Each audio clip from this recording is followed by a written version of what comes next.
शिव महापुराण के करोड़ों करोड़ों शब्द हैं।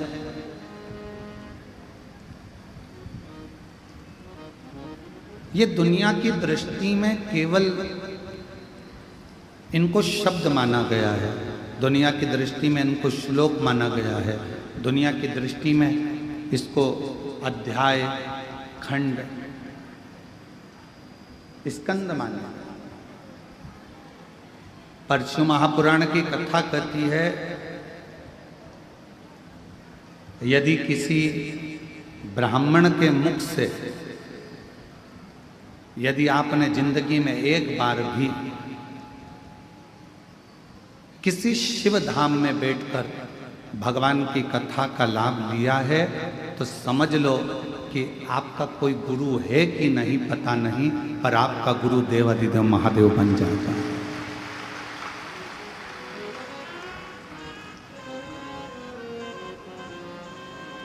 आपका गुरु शिव है।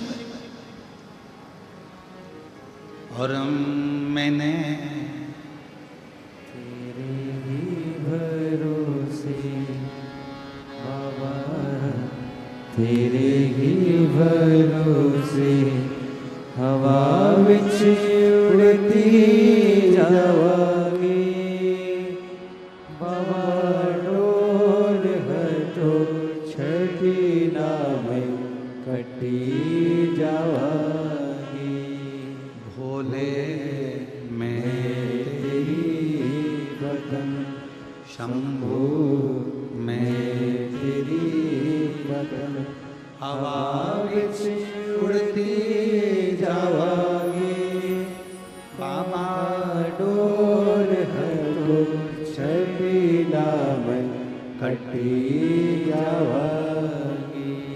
भोले मैं तेरी बदन शिव को गुरु माना। आपने भी अपनी जिंदगी में कभी शिव महापुराण की कथा को जब से आप सुन रहे हैं, धारण कर रहे हैं, शिव नाम, पंचाक्षर मंत्र नमः शिवाय, षडाक्षर मंत्र ओम नमः शिवाय या श्री शिवाय नमस्तुभ्यम का जाप कर रहे हैं, शिव महापुराण की कथा को यदि आप श्रवण कर रहे हैं तो ये मान कर रखना आपका कोई गुरु है नहीं है, पर आपने अपनी जिंदगी में एक गुरु बना लिया, वो शिव है, शंकर है, और वो निभाता है। जैसे शिव महापुराण की कथा सुनने के बाद, जल चढ़ाने के बाद, बेलपत्र चढ़ाने के बाद, भगवान की अविरल भक्ति धारण करने के बाद, भगवान शंकर के मंदिर जाने के बाद आप अगर भूल भी जाएं कि मैंने जल चढ़ाना, अगर तुमने बचपन में जल चढ़ाया, जवानी में भूल गए, जवानी में जल चढ़ाया, अधेड़ी में भूल गए, अधेड़ी में जल चढ़ाया, बुढ़ापे में भूल गए, मान लो आप अगर भगवान शंकर को जल चढ़ाने के बाद में भूल भी गए, पर देवाधिदेव महादेव आपके जल को नहीं भूलते।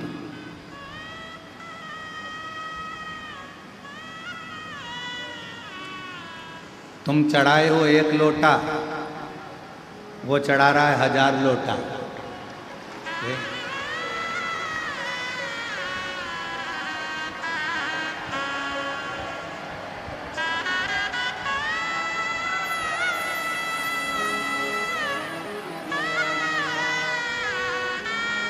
अब तुम खुद विचार करो, कथा चालू होने से पहले पानी था? कथा चालू होना है 1 बजे और 1 बजे से ही ऐसा कैसे ही बाबा की कृपा। तुम लोगों ने जो उबरेश्वर बाबा को अंदर जाके 1 लोटा चढ़ाया है तो वो भी तो कृपा कर कर 2 लोटा चढ़ा ही रहा है।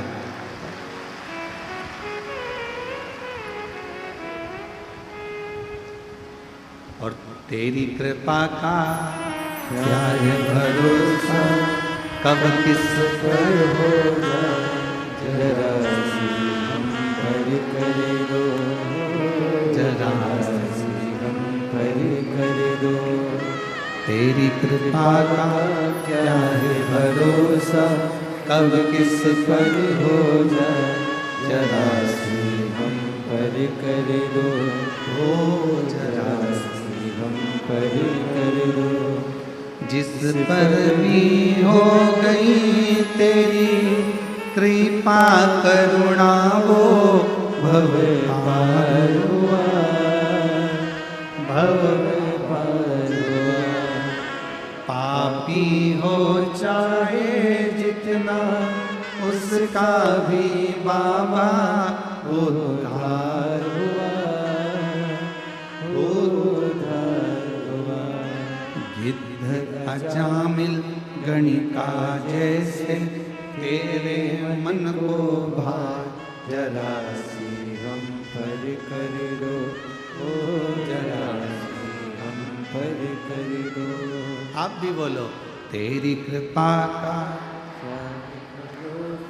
कब किस पर हो जाए, जरा सी हम पर कर दो, ओ जरा सी हम पर कर दो। कोई भरोसा नहीं।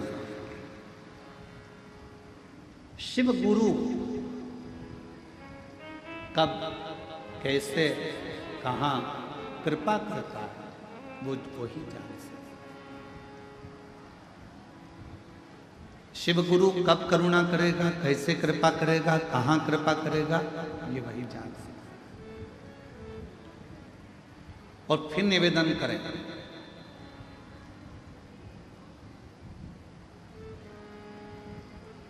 हमारे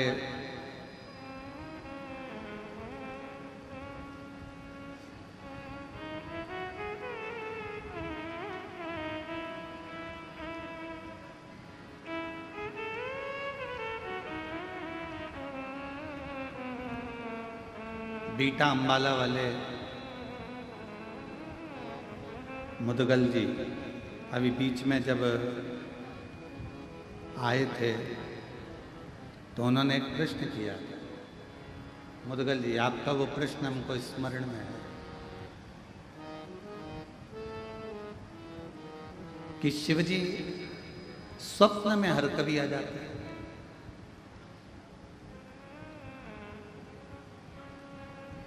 बैठिए। शिवजी स्वप्न में हर कभी आ जाते हैं।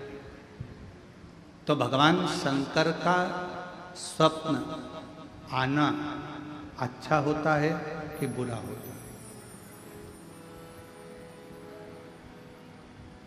पहले तो स्मरण करें शिव जी का पूरा स्वरूप जटाधारी, त्रिपुंडधारी, त्रिशूलधारी, त्रिनेत्रधारी, भस्मधारी, नग्नवेशधारी, नंदी, वृषभ, पार्वती, गणेश, कार्तिकेय, अशोक सुंदरी, पूरे परिवार के साथ अगर शंकर जी का पूरा परिवार आपको स्वप्न में दिख रहा है तो ये मानकर चलना कि तुम्हारे यहाँ कोई शुभ कार्य होने वाला है।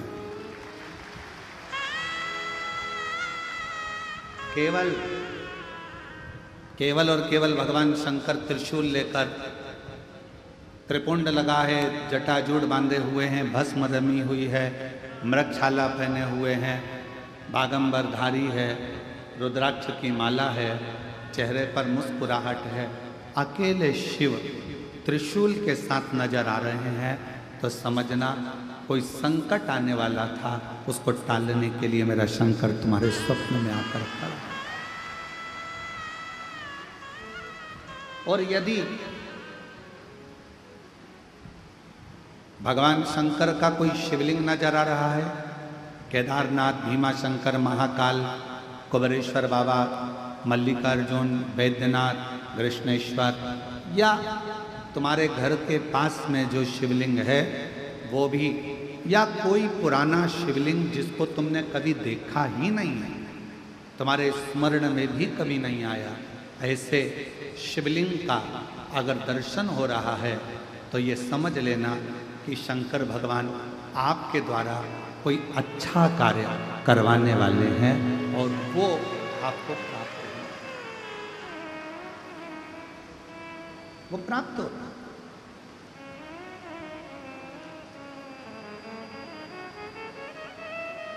शिवजी कोई श्रेष्ठ कार्य, जितने लोग गीले हो रहे हैं छाते में, मेरा निवेदन, फिर निवेदन करूं आपको, आप लोगों की अविरल भक्ति को मैं नमन करता हूं कि इतना पानी में भी आप लोग खड़े हुए हैं। आपसे निवेदन है, अगर कहीं धर्मशाला साइड में बन रही है धर्मशाला, वहाँ जगह हो तो वहाँ, और अगर छाते हैं तो हम मना नहीं करेंगे, आप लगाओ, आराम से सुनो। ये आप लोगों की अविरल भक्ति है, पर जहाँ जहाँ जगह मिले वैसा वैसा आप बैठकर कथा का लाभ करें। पंडाल बहुत लगे हैं, 1 2 3 4 5 6 7, ऐसे 7-8 पंडाल हैं। जहाँ जहाँ आप लोगों को जगह मिलती जाए वहाँ बैठकर आप लोग लाभ ले सकते हैं।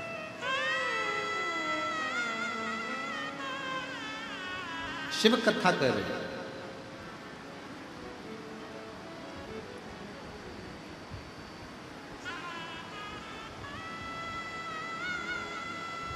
देवराज नाम का ब्राह्मण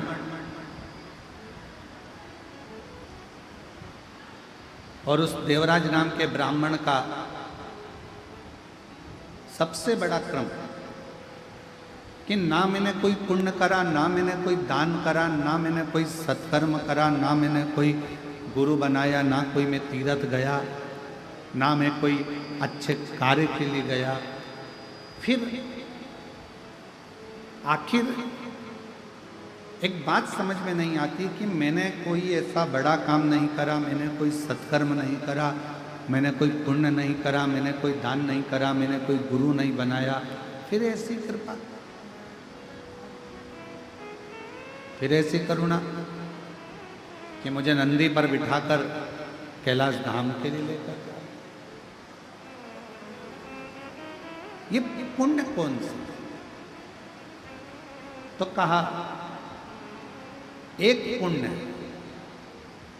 देवराज तुम किसी तीर्थ में नहीं गए, तुमने कभी कोई दान नहीं करा, तुमने कोई वेद नहीं पढ़ा, तुमने कोई पुराण नहीं पढ़ी, तुमने कोई शास्त्र नहीं पढ़ा और ना तुमने कोई गुरु मंत्र लिया, पर एक पुण्य तुमने करा।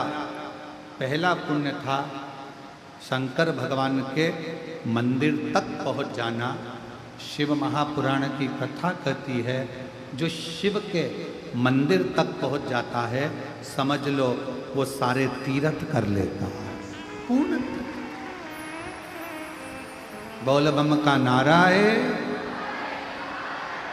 सारी समस्या का हल मान।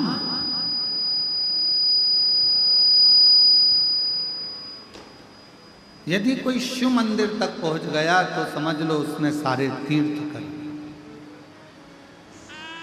और मान लो देवराज नाम के ब्राह्मण से स्वयं नंदी कर,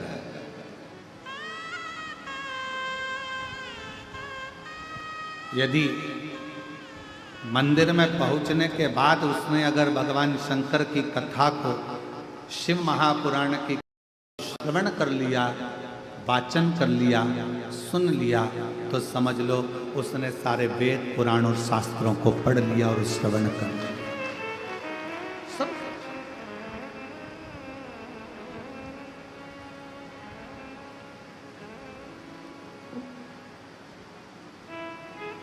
उसने श्रवण भी कर लिया, पढ़ भी लिया। और एक बात और स्मरण करो, मान लो उसने कोई गुरु दीक्षा, कोई गुरु मंत्र नहीं लिया, शिव महापुराण की कथा में पहुंचकर, शिवालय में पहुंचकर भगवान शंकर का पंचाक्षर मंत्र नमः शिवाय, षडाक्षर मंत्र ओम नमः शिवाय, श्री शिवाय नमस्तुभ्यम अगर धारण कर लिया तो समझ लो शिव ने ही उसको गुरु मंत्र भी प्रदान कर दिया। शिव ने, भगवान शंकर ने।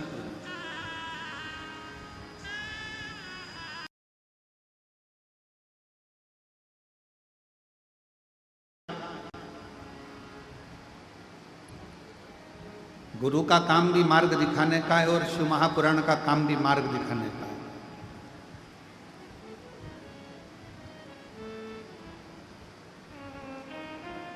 और ये पुराण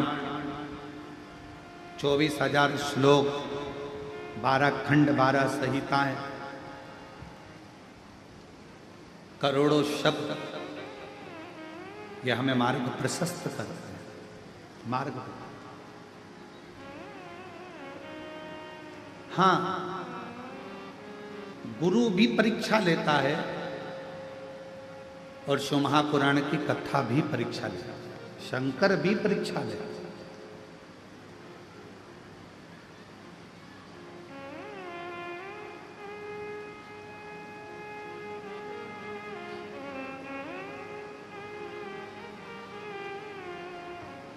गुरु का काम है वो भी कभी कभी परीक्षा ले लेता है। एक गुरु जी अपने चेले को, बहुत सारे चेले बैठे थे, शिष्योहन बैठे थे, और गुरु जी ने उनको अपने भाव से कहना प्रारंभ करा कि अपना कार्य खुद को करना चाहिए, किसी दूसरे पर आश्रित नहीं रहना चाहिए। जो स्वयं का काम है वो स्वयं करो, दूसरे पर आश्रित मत रहो। ये गुरु जी प्रवचन में कह रहे थे। और फिर गुरु जी ने कहा, 3 ऐसे हैं जिनका कार्य स्वयं का मानकर किया जाता है। पहले नंबर पर माता, दूसरे नंबर पर पिता, और तीसरे नंबर पर गुरु। माँ का अगर कोई काम है, माँ ने कहा कि मेरा ये काम कर दे, तो माँ का वो काम माता का नहीं है। अगर बेटे से कहा गया है तो वो काम बेटे का है।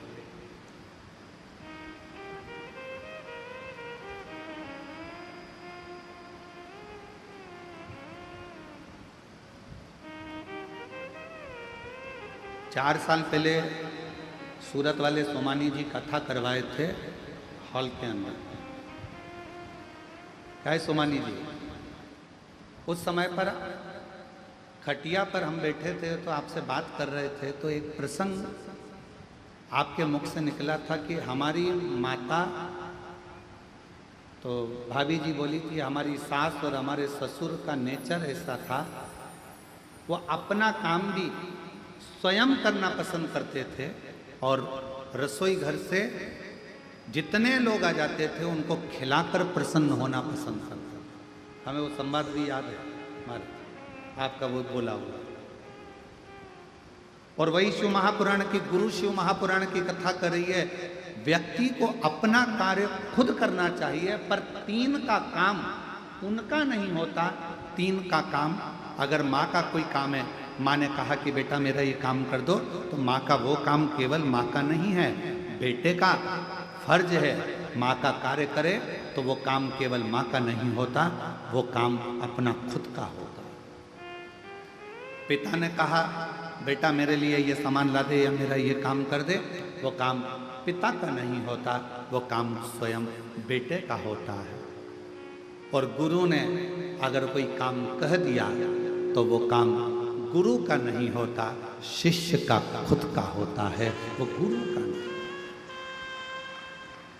स्वयं शिष्य का।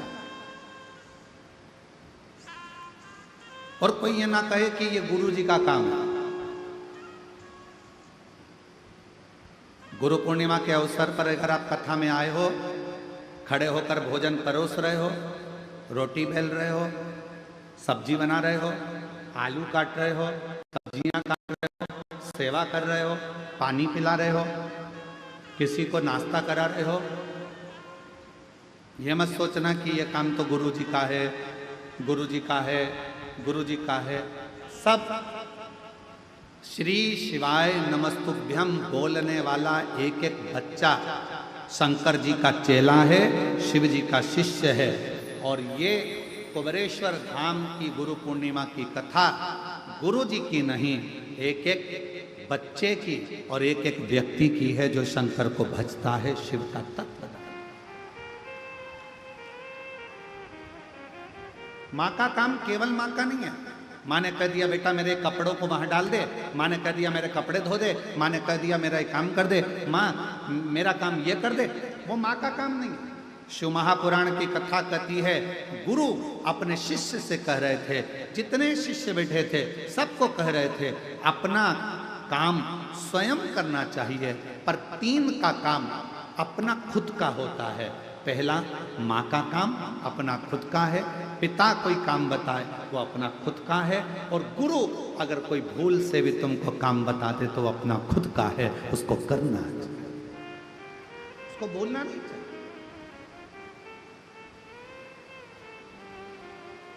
स्वयं करें।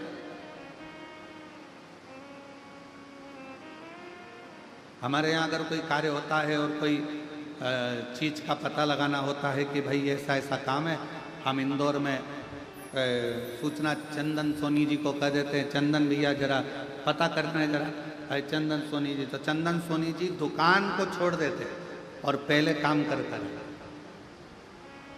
पहले फ़ोन लगाएंगे, बात करेंगे, ये करेंगे वो करेंगे, और पहले मालूम करेंगे कि हाँ ये कार्य है, इसको सूचना मिल जाए कि बस धाम से कि ये काम है। और ऐसे कई शिव भक्त हैं, बाबा के ऐसे कई भक्त हैं जो निरंतर सेवा में तल्लीन हैं। तो शिव पुराण कर रहे हैं, माता का काम अपना है, पिता का काम अपना है, गुरु का काम अपना, स्वयं का काम स्वयं को करना चाहिए। ये गुरुजी प्रवचन में कह रहे थे। अब गुरुजी ने प्रवचन दिया, सारे शिष्यों ने श्रवण करा, बहुत सारे शिष्य बैठे थे, सब ने उस बात को ग्रहण किया। अब ग्रहण करने के बाद गुरुजी ने मन में सोचा कि अब इन लोगों ने ग्रहण तो कर लिया है, चलो आज अपने को एक यजमान के घर में भोजन प्रसाद ग्रहण करना, भोजन ले, चलो सारे के सारे गुरुजी के साथ में चल।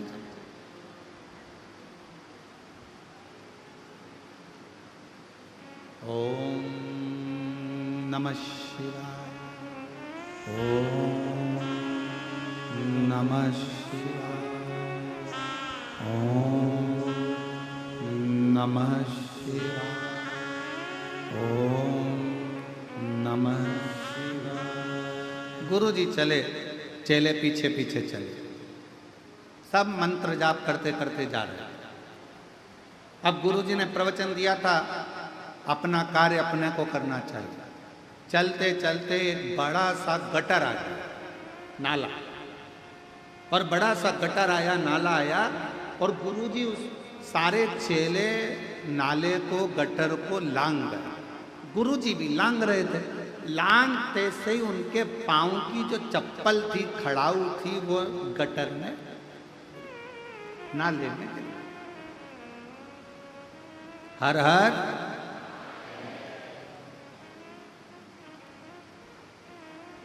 अब वो चप्पल गिर गई, खड़ाऊ गिर गई गटर में, नाले में, और गुरुजी चिल्लाकर बोले, अरे मेरी खड़ाऊ, मेरी पादुका नाले में चली गई, गटर में चली गई। जितने चेले थे सब लोग तैयारी करने लगे। कोई कहने लगा एक काम करो, सफाई कर्मी को बुला के लाओ। गांव में गया, एक सफाई वाले को बुलाने गया, दूसरा डंडा लेने गया, तीसरा चिमटा लेने गया, चौथा कुछ लेने गया।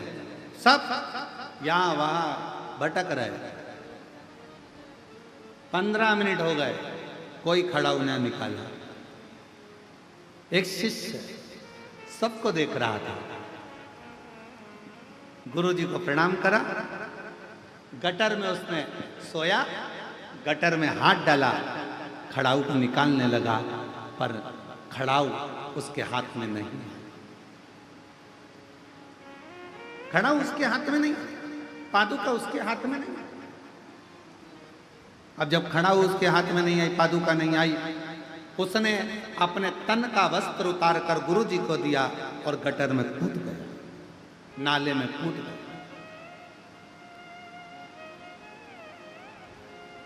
कोई सफाई कर्मी को लेने गया, कोई किसी को लेने गया, कोई किसी को लेने गया, और मालूम पड़े वो गटर में कूदा, खड़ाऊ निकाली, धोया, गुरुजी को लाकर दे दी। गुरुजी ने खड़ाऊ पहन ली और सारे के सारे शिष्य आ गए, और आते से शिष्यों ने कहा कि गुरुजी तो इतना बड़ा प्रवचन दे रहे थे कि खुद का काम खुद को करना चाहिए, तो गुरुजी इस गटर में, इस नल्ले में क्यों ना कूदे पादुका निकालने के लिए? गुरुजी ने तो प्रवचन दिया था कि खुद का काम खुद को करना चाहिए, तो फिर गुरुजी नाले में क्यों ना कूदे, गटर में क्यों ना गए? इतने में शिष्य ने उत्तर दिया, गुरुजी ने एक बात और कही थी कि माता पिता और गुरु का कोई भी काम होता है वो उसके पुत्र का होता है। माँ का काम बेटे का, पिता का काम बेटे का, और गुरु का काम उसके शिष्य का होता है। इसलिए शिष्य ने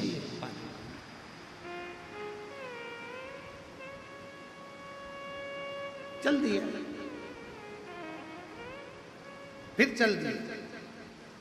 ओम नमः शिवाय, ओम नमः शिवाय, ओम नमः शिवाय, ओम नमः शिवाय। फिर चल।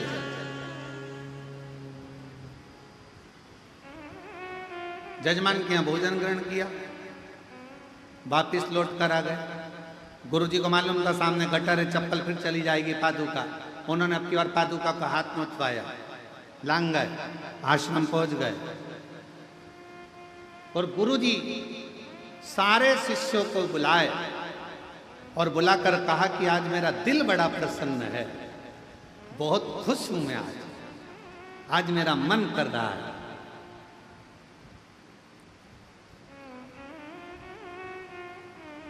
जिस शिष्य ने गटर में से मेरी पादुका निकाली है, मेरा मन करता है आज मैं उसे कुछ दूं।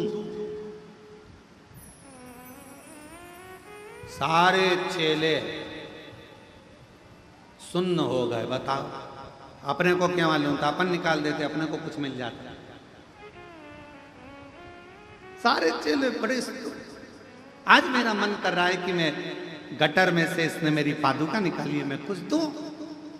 सबने ताली बजा दी, हाँ साहब गुरुजी देना चाहिए, देना चाहिए। और गुरुजी ने कहा, बेटा तूने मेरी पादुका गटर में से निकाली है, मेरी ये पादुका तू रख। शिष्य पादुका, बहुत सावधानी से कथा सुनिएगा।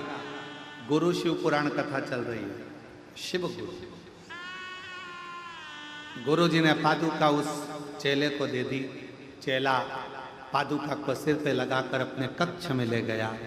जितने स्टूडेंट थे, जितने शिष्य थे, सारे के सारे शिष्य उसको चिढ़ाने लगे। जो चप्पल गुरु के काम की नहीं थी वो चप्पल तुझे दे, जो पादुका गटर में गिर गई थी वो पादुका गुरुजी नहीं पहनता इसलिए तुझे दे दी।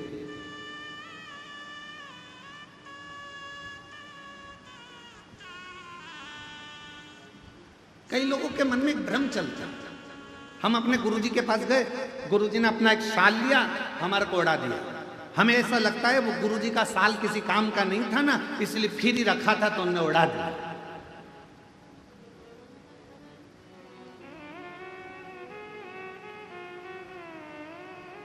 अब कौन समझाए, कौन समझाए कि गुरु का स्पर्श करा हुआ मात्र शाल ही क्या, गुरु का स्पर्श करी अगर मात्र एक अक्षत का दाना भी मिल जाए तो वो करोड़ों की पूंजी बन जाए। कौन उसको समझने वाला चाहिए।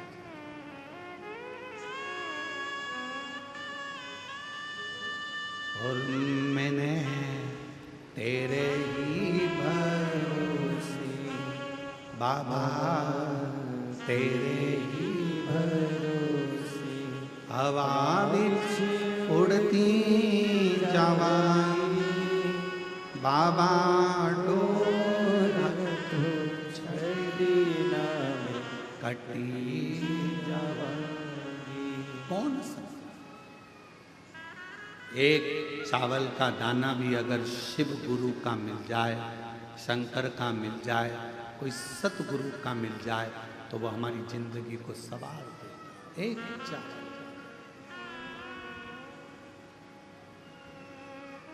अब लोगों की दृष्टि में क्या है, फालतू का साल पड़ा होगा, गुरुजी ने उठा के दे दिया।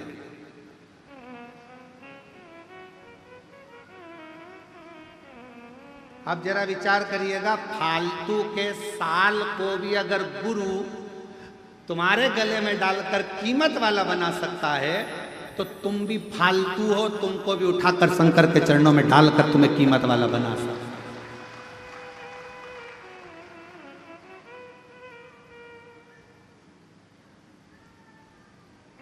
तुम भी ये सोचो ना कि हम भी, हो सकता है कि हमारे जीवन में ना जाने कितना पाप कर्म किया हो, कितना गलत कर्म किया हो, क्या क्या करा हो, हम भी अपने जीवन में हो सकता है ऐसे कि हमारी मंजिल तक नहीं पहुंच पा रहे, हम भी फालतू होंगे उस समय पर।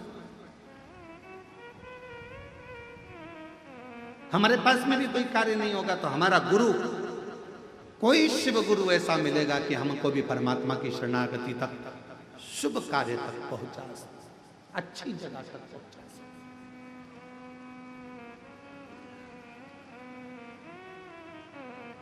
सारे मित्र चिल्लाने लगे, आवाज लगाने लगे, अरे अरे अरे, जो पादुका गुरुजी नहीं पहनने वाले थे गटर में गिर गई थी, गुरुजी नहीं पहनते इसलिए वो पादुका तुमको दे दी, गुरुजी ने वो पादुका तुमको दे दी, जो किसी काम की नहीं, गटर में चली गई, क्या करेगा ऐसी पादुका का? गुरुजी से कह देता हमको तो नहीं चाहिए, रखो तुम्हारे पास में। क्यों लेकर आ गया? उसने कहा मेरे गुरु के चरण की पादुका है, मेरे गुरु ने मुझे दी है, अब वो गटर की हो, चाहे हीरे की हो, वो चाहे सोने की हो, वो चाहे अंबारी की हो, पर मेरे गुरु की पादुका मेरे जीवन का सुख प्रदान कर मुझे। हम तो बाबा के भरोसे चलते हैं, हम तो बाबा के भरोसे चलते हैं, ये दुनिया वाले चलते हैं, ये दुनिया वाले चलते हैं, डमरू वाले के भरोसे चलते हैं, ओ घड़तानी के भरोसे चलते हैं, सीहोर वाले के भरोसे चलते हैं, सीहोर वाले के भरोसे चलते हैं, काशी वाले के भरोसे चलते हैं, डमरू वाले के भरोसे चलते हैं, हम उसके आश्रित। फिर मित्रों ने कहा गुरु जी की पादुकाएं गटर की है, नाली की है, करेगा क्या? क्या इसको तिजोरी में सेफ के रखे, अलमारी में सजा कर रखेगा, क्या करेगा?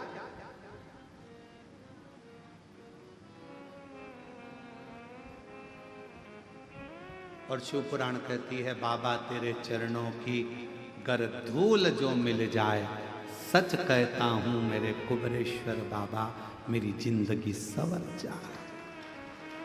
सच कहते हैं तेरी करुणा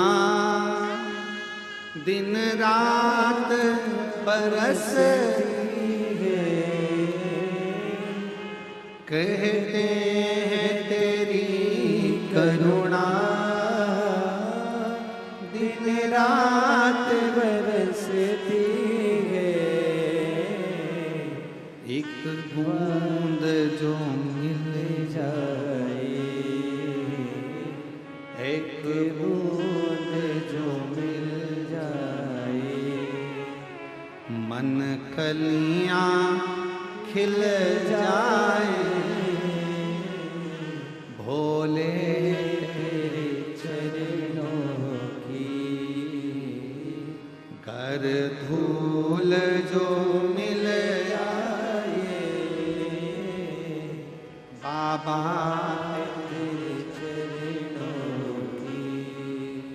गर धूल जो मिल जाए, सच कहता हूँ बाबा, सच कहता हूँ गुरुदेव, किस्मत ही बदल जाए बाबा। कई किस्मत। यहां तो पादुका की बात करते हो। शिष्य ने कहा मेरे गुरु ने मुझे दी, भले गटर की है, नाली की है, कैसे कैसे।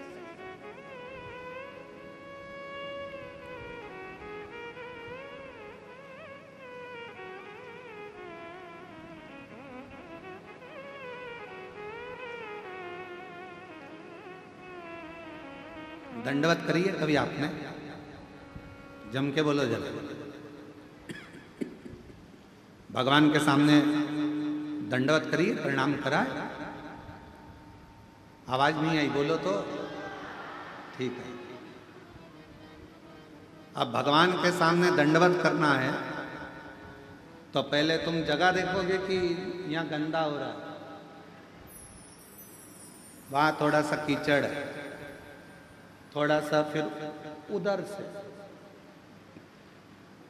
फिर दंडवत करो। करा ऐसा नहीं। क्यों? क्योंकि शास्त्र कहता है नर कपड़न से डरत है और नरक पड़न से ना। आज कपड़ों से डर लग रहा है कि मैं दंडवत करूंगा तो मेरा कपड़ा गंदा हो जाएगा। शिव पुराण की कथा कहती है दंडवत करने में कपड़ा भले गंदा हो जाता है पर मन उजला हो जाता है। दंडवत करने में कपड़ा गंदा होगा चलेगा पर मन गंदा नहीं होना चाहिए। दंडवत करी कपड़ा हम विचार करते हैं यहां करूंगा गंदगी है, वहां करूंगा गंदगी है, वहां करूंगा।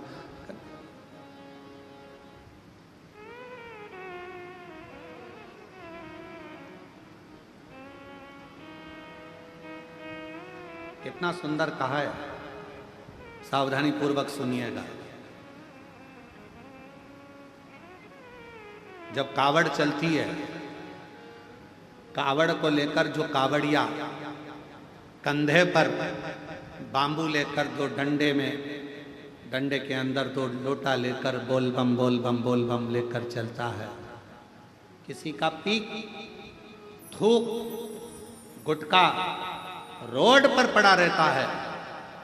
अगर कावड़िया उस गुटके को लांग कर चले जाता है तो जिसने थूका हुआ होता है उसको मरने से पहले भोगना पड़ता है।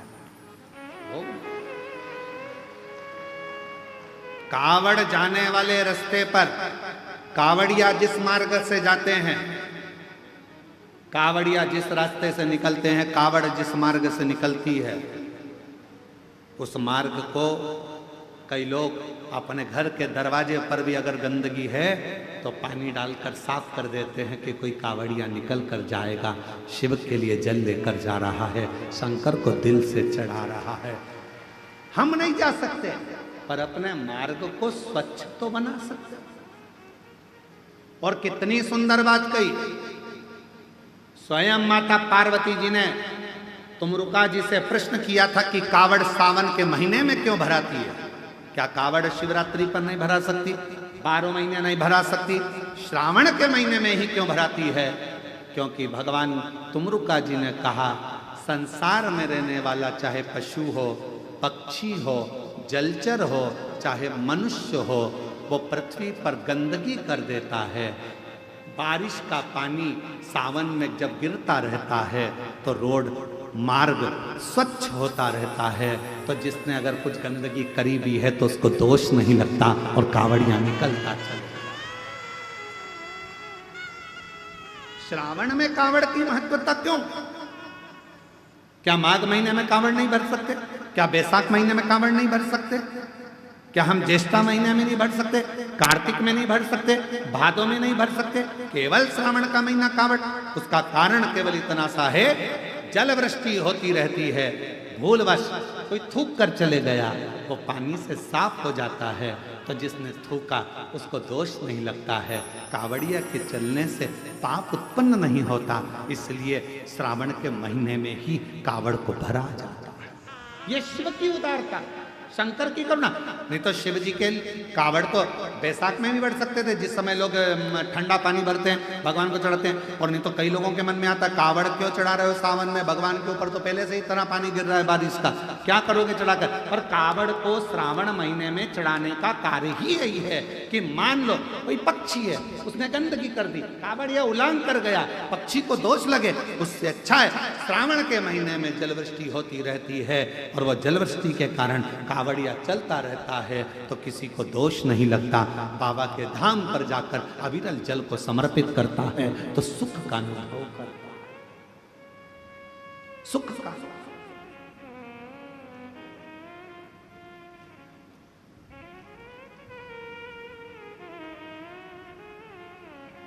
सारी समस्या का हल सावन में।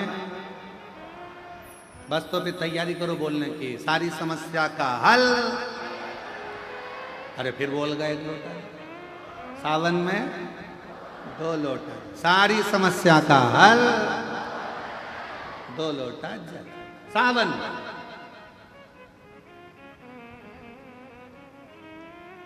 कितनी कृपा शिव करता है मेरे ओघड़दानी मेरे शंकर भगवान। तो ये ना विचार करे कि गंदा है, गंदगी है। भगवान के सामने दंडवत करते समय ये विचार ना करा जाए। जब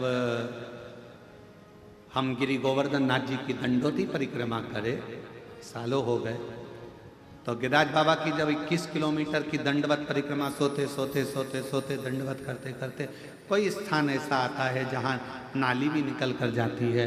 अब 21 किलोमीटर में तो ढेरों स्थान पड़ते हैं, तो वहाँ दंडवत करते करते ये नहीं देखा जाता कि गटर की नाली है, बेकार स्थान है, किसी ने थूक दिया है, किसी ने गंदगी कर दी। नहीं, गिरिराज धारण प्रभु तुम्हारी शरणे, गिरिराज धरण प्रभु तुम्हारी शरणे। बोलते बोलते परिक्रमा 21 किलोमीटर की 9 दिन में धीरे धीरे पूरी करी। हम नर्मदा जी की परिक्रमा करने गए, बहुत पहले की बात है, बहुत लंबा समय है।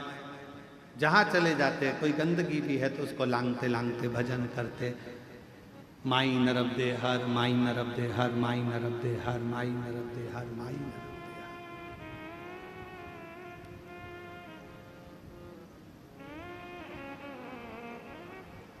तदीय पाद पंकजम नमामि देवी, माई नर्मदे हर, माई नर्मदे हर, बोलते बोलते चले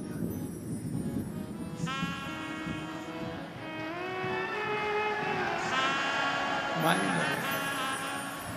अब बोलते चले जाओ। और इसमें यह नहीं देखा जाता कि सामने गंदगी पड़ी है, कोई सामान पड़ा है। कावड़ उठाने वाला कावड़िया जब कंधे पर कावड़ ले लेता है तो वो ये नहीं सोचता 10 किलोमीटर है, 11 किलोमीटर है कि 150 किलोमीटर है, वो नहीं देखता।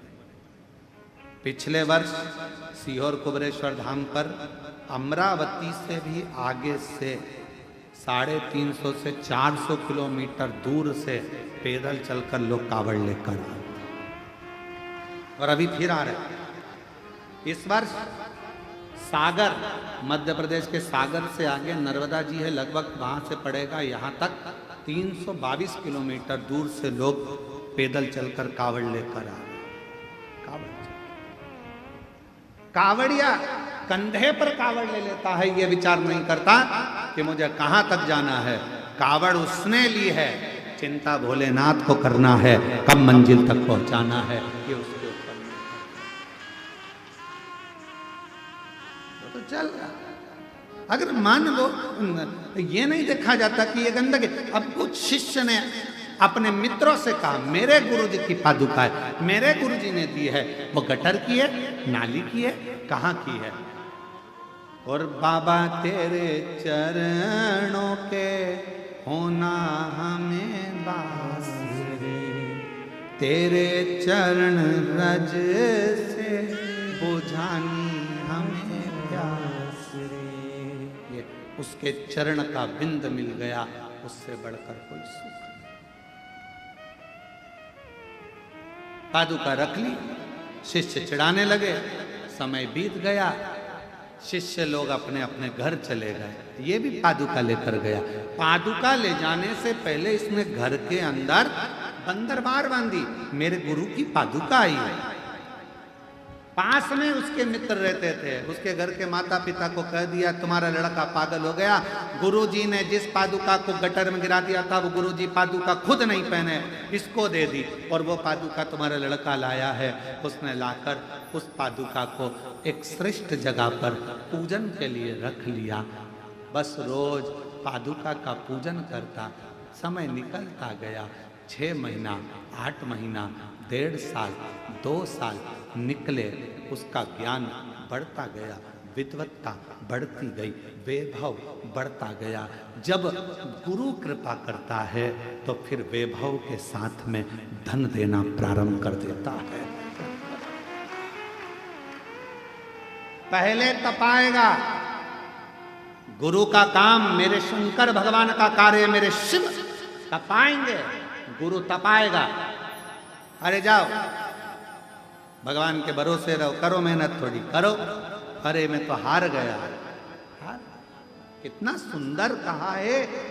रामकृष्ण परमहंस जी ने स्वामी विवेकानंद जी को जब हारते हुए देखा, रामकृष्ण परमहंस जी ने जब स्वामी विवेकानंद को देखा कि इसका हृदय थोड़ा कछोट रहा है, थोड़ा टूट रहा है, अंदर से स्वामी विवेकानंद जी थोड़े से टूटते हुए दिखे, तो गुरु ने सोचा कि ये टूटे ना।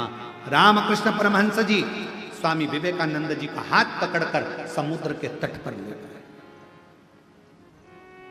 और रामकृष्ण परमहंस जी ने समुद्र के तट पर स्वामी विवेकानंद जी को बिठाया।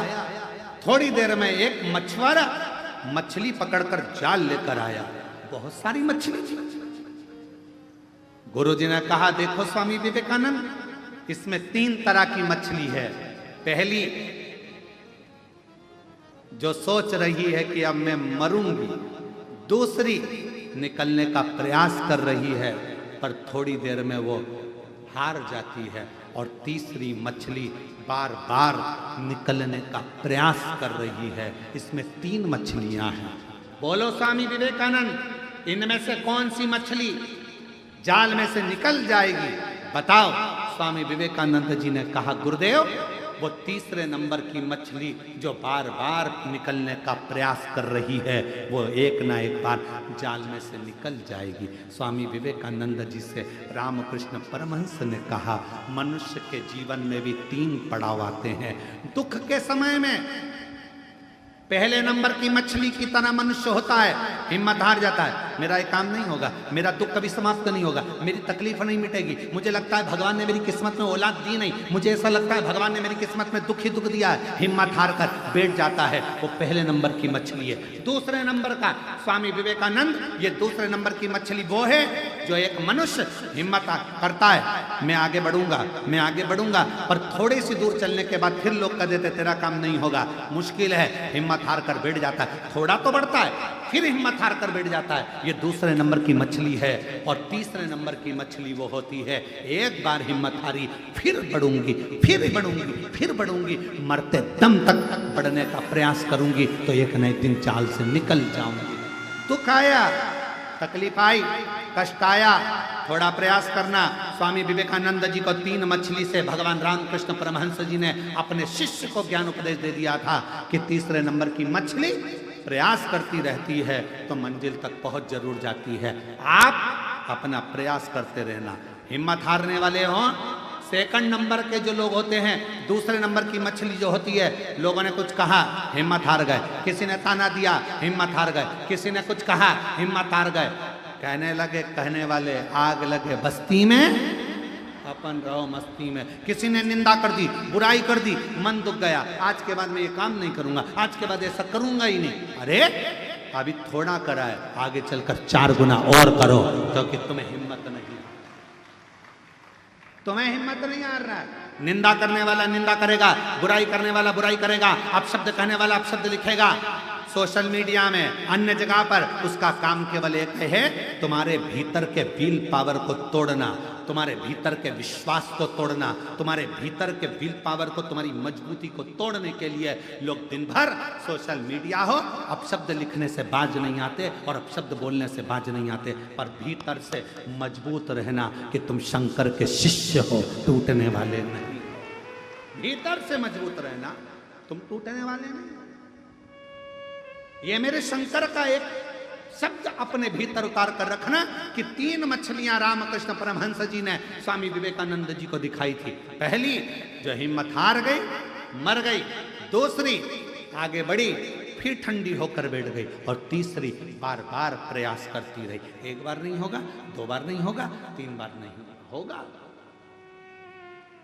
ये 11 जजमान बने हैं। 11 ही जजमान खड़े हो तो जरा, 11 जजमान खड़े हो जाए।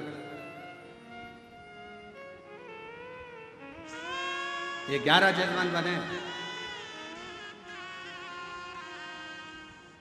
अब इनसे कोई पूछा जाए कि तुम जजमान पद लेने के लिए प्रयासरत थे? ये 11 जजमान कई बार सोच चुके, हम जजमान बनेंगे, हम जजमान बनेंगे, हम जजमान बनेंगे, और आज बाबा ने यहाँ कुबेरेश्वर धाम में यजमान बनाकर बिठा दिया। बैठिए, प्रणाम करता हूं। आज बाबा कुबेर भंडारी ने, विराजिए, बैठ, कुबेर भंडारी ने यजमान पद ग्रहण कराकर बिठा दिया। आपने हिम्मत हार ली, भगवान हमें तो दे ही नहीं रहा, भगवान हम पर तो कृपा कर ही नहीं रहा।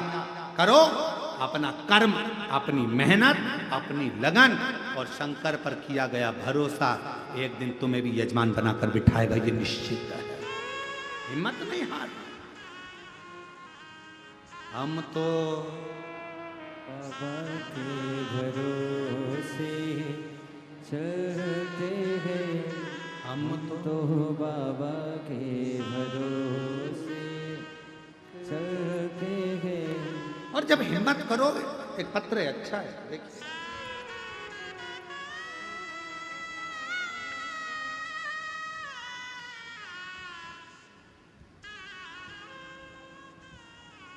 ज्योति मिश्रा,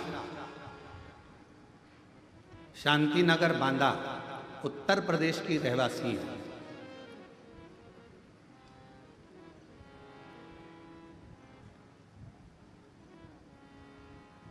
गुरु पूर्णिमा से एक कार्य किया जा रहा है। चैनल पर मोबाइल नंबर नहीं दिखाया जाएगा। जो जजमान का पत्र रहेगा उसका मोबाइल नंबर चैनल पर नहीं दिखाया जाएगा। उसका कारण है, मोबाइल नंबर चैनल से कई लोग निकाल लेते हैं और बाद में उन जिनका पत्र है उनको कुछ बोलते हैं, कुछ बोलते हैं, तो इसलिए मोबाइल नंबर दिखाना आज से बंद किया जा रहा है कि चैनल पर पत्र का मोबाइल नंबर नहीं दिखाया जाएगा। ज्योति मिश्रा, शांतिनगर, बांदा, उत्तर प्रदेश। एड्रेस जरूर बताया जाएगा। क्यों? क्योंकि जाओ तो सरी, पुरस्कार देकर भेजेंगे। ज्योति मिश्रा, शांतिनगर, बांदा, उत्तर प्रदेश से, और कहीं बैठी हो तो अवश्य आ सकते हैं। गुरुजी, 1 लोटे जल का मैं क्या वर्णन करूं, मेरे पास शब्द बयान करने के लिए नहीं है। 2022 से कथा सुन रही हूँ। एलईडी पर कथा चल रही है, पत्र चल रहा है, एलईडी पर चल रहा है, आस्था चैनल पे भी चल रहा है। 2022 से कथा सुन रही हूँ। बहू को एक पुत्री थी, उसके बाद में कोई संतान का सुख नहीं आया। डॉक्टरों ने खूब, हमने इलाज भी कराया, पर कोई योग नहीं। 12 साल निकल गए बेटी के होने के बाद, पर कोई ऐसे दिन निकलते गए।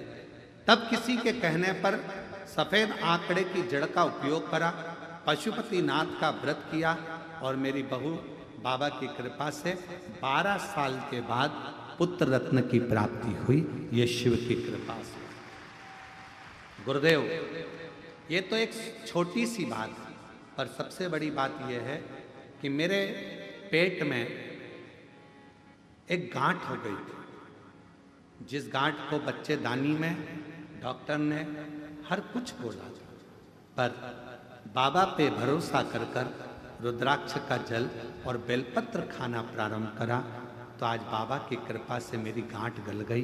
डॉक्टर ने भी कह दिया तुम्हें कोई बीमारी नहीं है। शिव की कृपा से हम प्रणाम करने के लिए एक पत्र और अच्छा है, देखिए।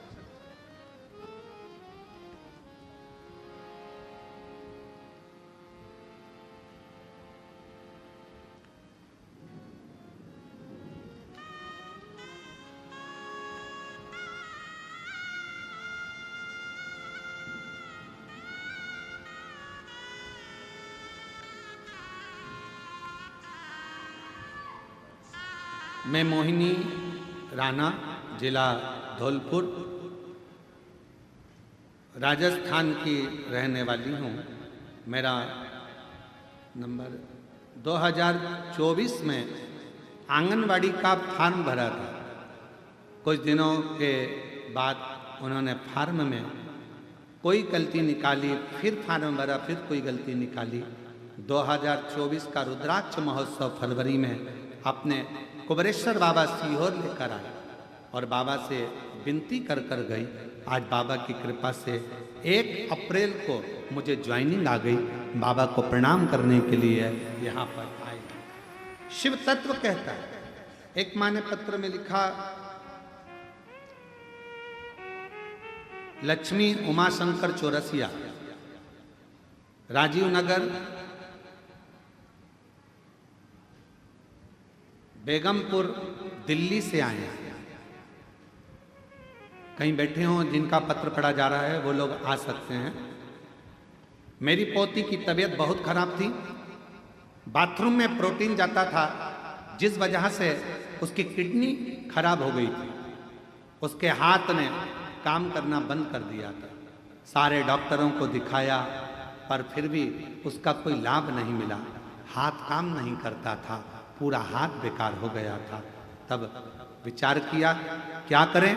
बाबा से प्रार्थना कर कर रुद्राक्ष का जल देना, शिवजी से विनय करना, मंदिर में पोछा झाड़ू करना प्रारंभ करा और बाबा की कृपा से हाथ भी ठीक हुआ और बेटी की किडनी ने भी काम करना प्रारंभ करा। मैं बाबा को यहाँ प्रणाम करने के लिए आई हूँ। शिव शिव है, एक विश्वास, एक भरोसा, एक दृढ़ता आपके भीतर शिव तत्व की।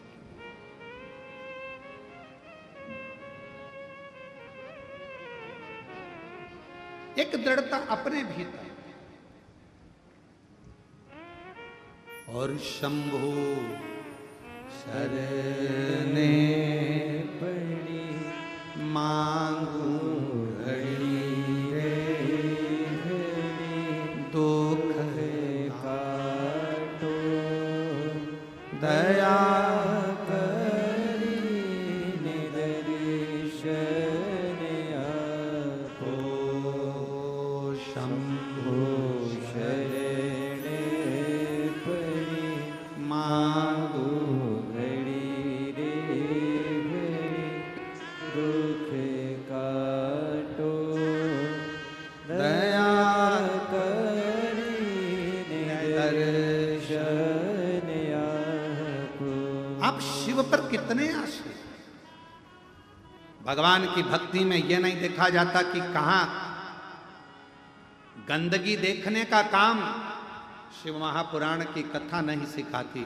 शिव महापुराण की कथा तो यह कहती है कि शिवालय में अगर बाबा के धाम में अगर पहुंचे हो और एक लोटा जल चढ़ाने के लिए भी जा रहे हो तो वहां गंदगी देखने के लिए मत जाना। शिवालय में जाना तो बाबा की उस धाम की सुंदरता, उसकी अच्छाइयाँ, उसकी श्रेष्ठता देखने के लिए श्रेष्ठता। कई लोग कहते हैं गुरुजी ये कंकर शंकर की पूजन होती है कुबेरेश्वर धाम में, हम यहाँ पूजन कर रहे हैं। लोग चप्पल पहन के सामने से निकल गए। हम यहाँ बैठकर पूजन कर रहे हैं, लोग जूता पहनकर वहां से निकल गए। कंकर शंकर की पूजन होती है, कोई पांव उधर रख दिया, कोई चप्पल उधर रखकर निकल गया। हमारा निवेदन है, तुम चप्पल देखने के लिए बैठे हो, तुम जूता देखने के लिए बैठे हो, तुमने 5 कंकर बीने रखा, तुम्हारा ध्यान तुम्हारे महादेव में होना